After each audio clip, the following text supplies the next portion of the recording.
State Domestic and Sexual Violence Agency takes door-to-door engagement to Etiosa. Custom boss warns grain dealers against exportation. And foreign team, United Nations Security Council calls for ceasefire in Sudan. And in sports, Nigerian boxers advance to last 16 at ongoing World Olympic qualifiers. And now the details. I am Mike James. The Lagos State Domestic and Sexual Violence Agency, DSVA, has stressed the need for continual engagement for residents of the state on sexual and gender-based violence through its door-to-door advocacy. Speaking during the campaign conducted at Etiosa, Executive Secretary of DSVA, Titilola Vaivo Adeni, stressed that harmful gender norms and attitudes continue to persist, perpetuating inequality and limiting individuals' potential. According to Vaivo Adeni, these norms dictate how men and women should behave, dress, and interact with others based on their gender and can be damaging to both men and women, leading to discrimination, violence, and limited opportunities for their personal growth. She stressed that challenging harmful gender norms and attitudes is essential in creating a more equitable society where individuals are free to express themselves authentically without fear of judgment or reprisal. The Lagos State Office of Transformation, Creativity and Innovation (OTCI) has tasked public servants with growth mindset development to leverage creativity and innovation towards changing the face of public service. Director General of OTCI, Toyi Anjos Ademuyiwa, gave the advice at the annual sensitization exercise on creativity and innovation organized by the Agency for Public Servants in Ikeja. Anjos Ademuyiwa noted that the program was designed to inspire action and equip public servants with the tools, strategies, and mindset necessary to drive change, foster innovation, and create a more responsive and effective public service in the state. She added that the program would allow a shared vision among the workforce and ignite a culture of creativity and innovation within the public sector. Lagos State Government, through the Office of Urban Development and Lagos State Building Control Agency, LASPCA, has finalized plans to partner with the private sector in the beauty industry for enhanced service delivery. The partnership, which is to be christened Accredited Certifiers Program, is aimed at strengthening the capacity of government officials in monitoring and enforcement of building regulations in the state.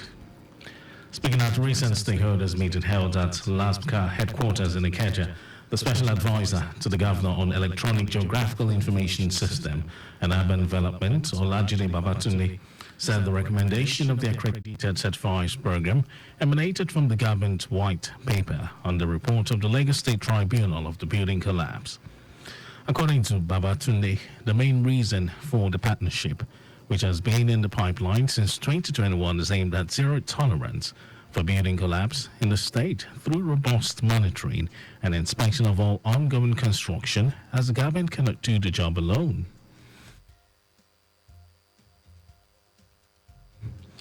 Vice Chancellor of Lagos State University LASU, BME Olatunji Bello, has called on staff of the university to keep pace with emerging technologies for improved productivity.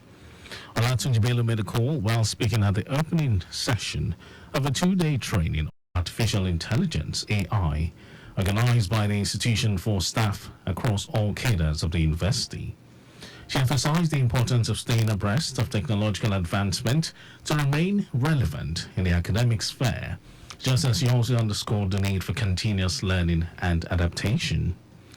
Olatunji Bello, who was represented by the Deputy Vice Chancellor, Administration, Adenike Boyo, asserted that LASU's proactive approach to the adoption of technology underscores the university's commitment to staying at the forefront of educational innovation.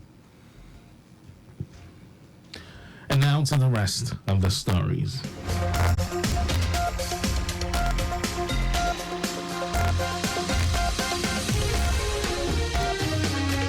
The Comptroller General of Nigeria Customs Service, Bashir Adeni, have warned dealers at the Dawanu International Grains Market against exportation of grains such as maize, beans, sorghum, and rice. Adeni said this is to allow full implementation of the Exports Prohibition Act, forbidding exportation of the specific grains in the country. He said the decision became imperative in the face of the current food crisis in order to ensure food sufficiency in the country. The Customs Controller General stated this when he led a delegation to meet with the leadership of the Dawanau International Grains Market in Kano. Adeni added that the Export Prohibition Act is a law that forbids taking some food items out of the country, and that the law has been in place for some time. The Minister of State for Health, Tunji Alausa, has lamented the prevalence of quacks in the health industry, saying that such quacks are responsible for the condemnable business of organ harvesting in the country. Alausa said that the federal government will soon come up with legislation that will regulate the healthcare sector to eliminate quacks and ensure improved service delivery. The minister stated this while on a courtesy call on the governor of Ogun State, Dapo Abiodun, at Abeokuta, the state capital. He decried the practice where untrained people are allowed to operate in the health sector. Alausa also hinted that the federal government is in the process of starting a program that will increase the production of healthcare providers, starting with the admission of 10,000 medical students every year, while admission for nurses would increase from 28,000 to 68,000 annually. And in some foreign news, the United Nations Security Council has called for a ceasefire in Sudan to coincide with the Muslim holy month of Ramadan and allow aid to get to 25 million people in desperate need of food, with the humanitarian response at breaking point. 14 countries and the 15-member council on Friday backed the resolution proposed by the United Kingdom, with only Russia abstaining, and a vote that called on all parties to the conflict to seek a sustainable resolution to the conflict through dialogue. Fighting has been raging in Sudan since April 15, 2023, putting the army of General Abdel Fattah al-Burhan against the paramilitary rapid support force of General Mohammed Hamdan. Tens of thousands of people have since been killed. 8.3 million have been forcibly displaced, and the fighting has additionally destroyed infrastructure and crippled the economy. UNAID Chief Martin Griffith said humanitarian aid access in Sudan needs to be improved, whether or not a ceasefire is declared. According to Griffith, half of the country's 50 million people are in need of aid, and just under 18 million people are on the road to famine, and 10 million more people are in a category of food insecurity than the same time last year. Meanwhile, the UN's $2.7 billion humanitarian response plan for Sudan in 2024 is currently only 4% funded. And over to sports news, two Nigerian boxers, Patricia Mbata and Shukura Karim, have advanced to round of 16 at the ongoing World Olympic qualifiers in Busto Arezzo, Italy. The African middleweight silver medalist Mbata and Karim, alongside Ghana's top flyweight Theophilus Aluti and Cameroon's Thomas Mboa, powered their way to the last 16. Mbata stopped Tonga's Essa Flint in the third round.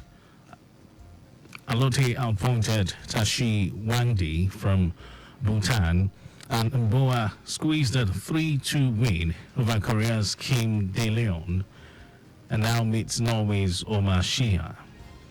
While Aluti takes on Korea's Lee Kyu-kim, and Mbata squares it out with Monika Langerova in the last 16 bouts. In super heavyweight, Ghana's Mark Ahunjio lost on a walkover to Spain's Gadfa Drisi. Senegal's Diaga Bladi was stopped in the first round by Cuba's world silver medalist Fernando Arzola from Seychelles, lost 5-0 to Iman from Ireland. And that was our news at 12. But just before we go, stay alive. Makers of pedestrian bridges were available. You can follow us and like all our various social media platforms. X, formerly Twitter, Traffic Radio 961. Instagram, Lagos Traffic Radio 961. Watch us live on Facebook, Lagos Traffic Radio 96.1 FM. On YouTube, subscribe and watch all our previous programs and news on our channel, Traffic Radio 961. Did you know that the Sanwo-Olu administration trained 150 small-scale business owners in digital marketing? Well, you can get more details on the Lagos State Government website. And to end the news, here are the highlights of the major stories. The Lagos State Domestic and Sexual Violence Agency, DSVA, has stressed the need for continual engagement for residents of the state on sexual and gender-based violence through its door-to-door advocacy. The Minister of State for Health, Tunji Alausa, has lamented the prevalence of quacks in the health industry, saying that such quacks are responsible for the condemnable business of organ harvesting in the country. We also told you that the Comptroller General of Nigeria Customs Service, Bashir Adeni, have warned dealers at the Dawanau International Grains Market against exportation of grains such as maize, beans, sorghum, and rice. And in sports, two Nigerian boxers, Patricia Mbata and Shukra Karim, have advanced to round of 16 at the ongoing World Olympic qualifiers in Busto, Italy. For contact with the newsroom, send a message to Lagos Traffic Radio at lagosstate.gov.ng. And that ends the news broadcast. It was compiled by Adeswa Ejoyuka. Thank you for listening. My name is Mike James. Beautiful afternoon to you.